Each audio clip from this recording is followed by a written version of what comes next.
Hello and welcome to Raider HQ After Dark. I'm your host Raider. And this video is being, well, uploaded from the past. So I'm actually recording this on 10/13/2025 because I'm going to be out of town whenever this posts. So I'm making, kind of a few filler videos today to kind of, cover while I'm gone because I'm going to be going across the country. Now, this video, what I kind of wanted to talk about is I wanted to revisit a topic that I discussed in my most recent live stream. And that has to do with the, what do you call it? The Washington Post article about veterans. Now, I'm going to paraphrase that in that the authors of that particular story, air quote story, um, is they have a clear bias against veteran disability under the premise that they are concerned about fraud. So if they're concerned about fraud, I have some ideas about that. Because if we can help organizations or individuals that have a rabid, feverish fixation and obsession about fraud in the VA disability process, then there are some clear things that the VA could do to ratchet down on fraud while also maybe retaining the good name of veterans in the disability process. For we're not all just dirty vagrants that are trying to cheat the system. So we can maybe separate those two concepts out from each other, that people who commit active fraud, either the veteran themselves or people on the veteran's behalf in order to, for a financial gain, but if it's fraud related, that's bad. I'm of the opinion that every veteran that is against fraud, unless they're perpetrating it, and then they're part of the problem. But I think that the overwhelming vast majority, like almost absolute majority of veterans, do not agree with fraud. So I think that the interventions that I'm going to propose potentially, they're number one, they don't hurt veterans who aren't committing fraud. So this is a perfect, like, we don't need to throw the baby out with the bathwater like that op-ed did. Not every veteran is bad. The disability process is not bad. I mean, does it have flaws? Yes. And I will talk about those at great length on, in other videos. But what I think happened is I think that wrong message, wrong presentation from the Washington Post, right? Because they got their messages conflated. They started talking about fraud and then went into their own just personal bias rant against how dare veterans that sacrificed and got injured while in the line of duty, how dare they get money? I mean, oof, I have feelings about this topic. But there is something to be salvaged from this. So what do I mean? Fraud is clearly bad, but I think that the VA is not doing a good enough job about advising veterans about what the penalties are for fraud as a deterrent. So, in my opinion, I think that every single online and every single paper copy, claim form, no matter what it is, it could be for IU, it could be for just a general claim, it could be for a supplemental claim. All of those should have a clear disclaimer about fraud and what the penalties are for fraud.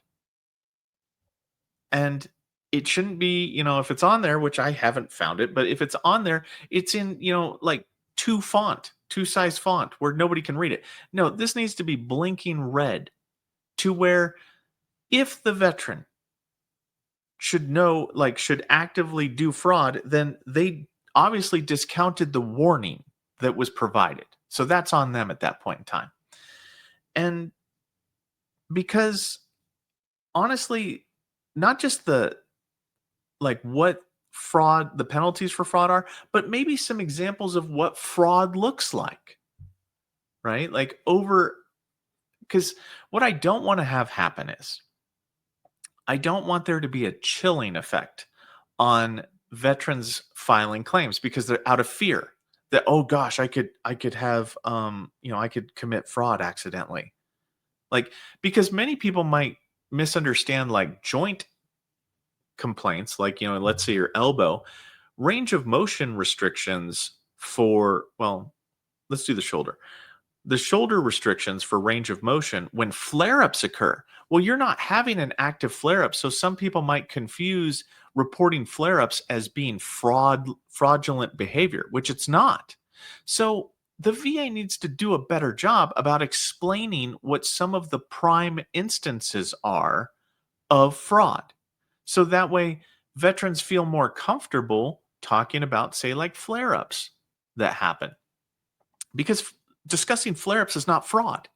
Yes, you don't have that symptom right now, but if it's a symptom that you have, the VA process affords you to talk about flare ups.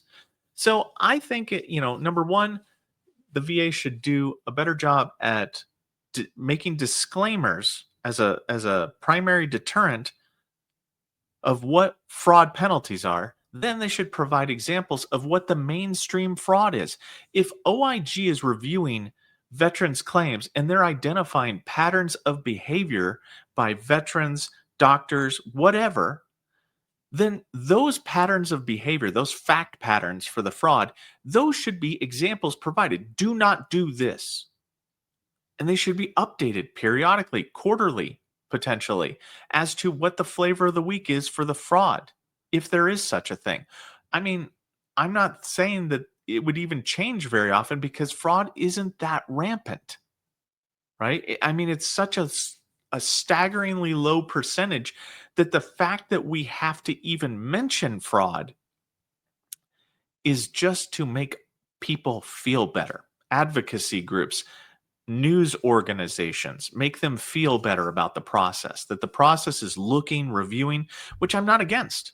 I think the VA should be looking and reviewing and kind of determining whether or not fraud is or is not happening. Number one, because maybe it will help them calm the heck down about private DBQs. Currently, there is this disconnect between the message the frontline staff are being presented with about private DBQs and fraud, and whether or not OIG believes that they're fraud. So, I mean, like, I think that having this discussion would help maybe with the veteran claims process to work as intended. Private DBQs should be allowed. Now, talking about private DBQs, it might be beneficial to have a disclaimer on private DBQs that says, hey, look, you have, by signing this, you attest that everything that you have done on this is legitimate, right? Like, make a legal disclaimer on the DBQs for the private providers and the VA providers. Everybody is on the same page that everything that you're attesting to should be true and factual to the best of your knowledge, right? Like, to the best of your ability. Because that way, if we were to put a disclaimer on there, yes, it might put some examiners off a little bit, but it's the way the process should work. Like, you should only be attesting to, you know, things that you can prove and things that you are within your scope of practice to, based upon the evidence that you were given, that you're able to attest to. Because hopefully by putting that disclaimer on there and having, potential repercussions against licensures for flagrant, abuse, like if you're saying stuff that's just not true to get money, then you shouldn't be doing that as a provider. Like, you literally shouldn't. You should be able to back it up. And I'll be honest with you, the at least likely is not a high bar to meet. But if you're making stuff up that's untrue, like, oh yeah, he's got hallucinations, delusions, and psychosis, and that's not factually true, and it's not factually true, then you shouldn't be filling out these forms. Now, what needs to come with that? Anytime, like, this is just my proposal, and this is a Doug Collins proposal here, is that the DBQ website each DBQ should come with a brief explanation for clinicians as to what does this mean in terms of this. In question 3A, this means this. You need to keep your questions within, or your response within, the boundaries of X, Y, and Z. I think that this should happen. And the reason why is because I think that it would have a twofold effect. Number one, providing the education and boundaries for answering, like how each question on a DBQ is needs to be answered. Having that legal statement at the bottom where it says, "Hey, look, you attest that everything is true and factual on this." You need to give the examiners that don't do this for a living, you need to give them the ability to answer the questions correctly. So that way there is a clear, like, they made a choice not to answer it correctly. There's no way on earth and under heaven that they could have messed it up, because all of each question is explained in what needs, like what the standards would be, how, what elements are required, what evidence you need to cite. Like, each DBQ should have that. I don't understand why it doesn't, and I'm going to actually write that down for a specific Doug Collins short. But I think that right there, like, making it to where providers are educated, and also making it to where providers are held accountable for if they go completely off the rails and they want to say stuff that cannot be substantiated, then they're not a good faith actor at that point in time, right? They're just doing stuff for money, and that's fraud. Potentially they're perpetrating fraud. They're utilizing their license in a way that is, not factually true. So I think that if we were to add something like that, like an education process to the DBQs for private providers, and also a kind of a legal statement saying that everything you attest to is true and factual, also I think it will work well for not only the private DBQs, but for the contractors and the VHA. Because I don't know about you guys, but how many times have you seen where they're not actually using the ganometer? They're not, the contractors aren't even following the process. And I think that by providing that legal statement at the bottom that they can be held accountable for, I think it would make the overall claims process improve, because we have to defer a lot, because the examiners just appear to be doing things quickly, or they're not actually following the guidelines needed. They don't fill out the forms correctly. They're not, like, and sometimes they're saying stuff that they can't even back up. So what I'm hoping is, by adding a legal requirement on there that, hey, you need to back all your stuff up, it can actually lower the need to defer things, because the examiner and the company that the examiner works for will be more diligent in their quality review process, because they'll want to make sure that everything is dress right dress whenever they send it. And I'm not saying that they don't do that now, but they don't do that now. Because I mean, you wouldn't believe the number of deferrals that go back for clarifications or insufficiencies.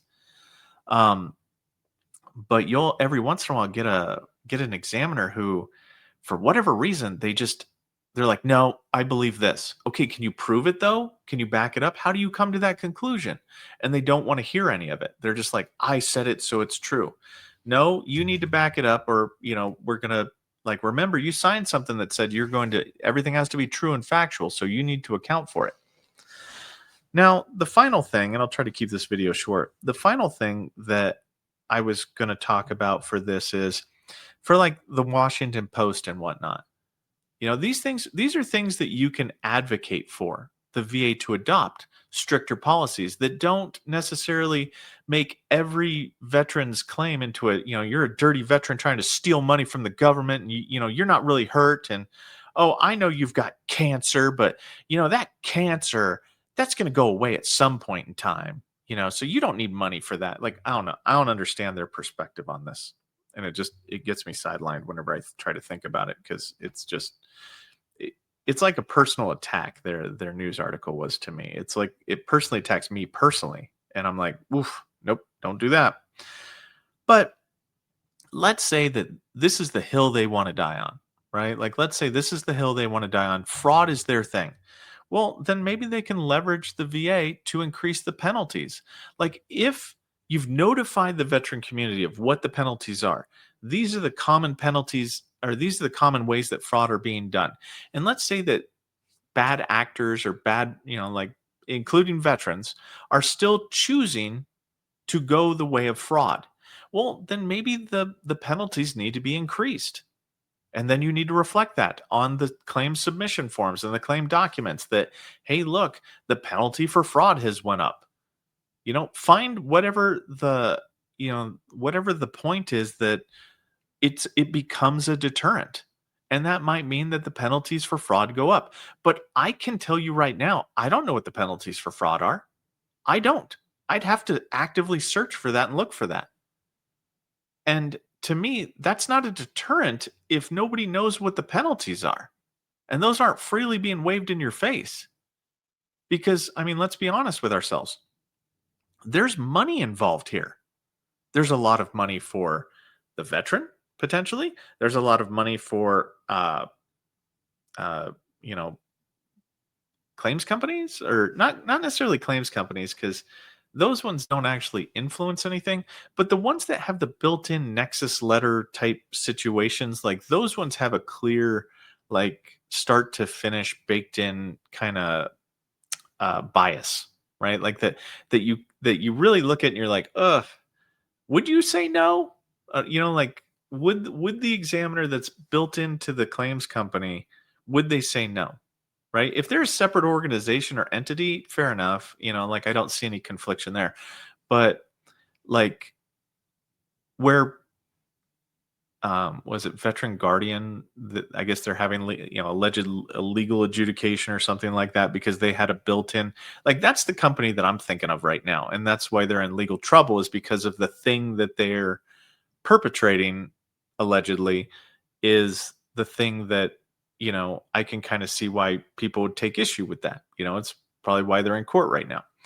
But I don't know. So that's about all I got for you on this. I just kind of wanted to address once again the Washington Post op-ed, because I disagree with it.